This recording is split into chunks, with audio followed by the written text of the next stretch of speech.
Governo Constitucional, na sua reunião de Conselho de Ministros, aprovou um projeto de resolução apresentado pelo Ministro da Presidência do Conselho de Ministros, Agil Pereira, para cancelar todas as licenças anteriormente concedidas para operações de jogos de azar e apostas online. Ela explicou que esta decisão implica o encerramento imediato de todas as operações existentes e que não serão emitidas novas licenças. Segundo o ministro, a medida visa proteger a estabilidade social, a integridade econômica e salvaguardar a reputação internacional de Timor-Leste.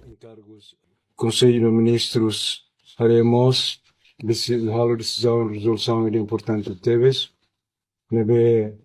decide cancela licença Sutoto para exploração de jogos no apostas online.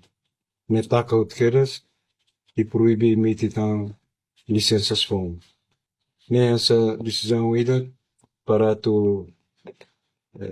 por proteção, por segurança, estabilidade social, integridade econômica, ou não protegemos a reputação internacional República Democrática Timor-Leste. A resolução suspende também os procedimentos de licenciamento em curso e proíbe quaisquer futuras autorizações para este tipo de atividades, tendo em conta os riscos já identificados para a segurança nacional, a estabilidade social, a integridade econômica e a reputação internacional do país. O Ministério competente em coordenação com as forças de segurança será responsável por supervisionar e garantir a implementação destas medidas.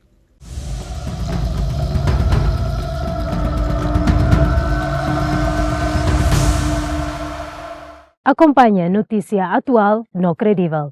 Catalua like, subscribe, no share, website www.tatoli.tl, página Facebook Antil, no YouTube Tatoli IP.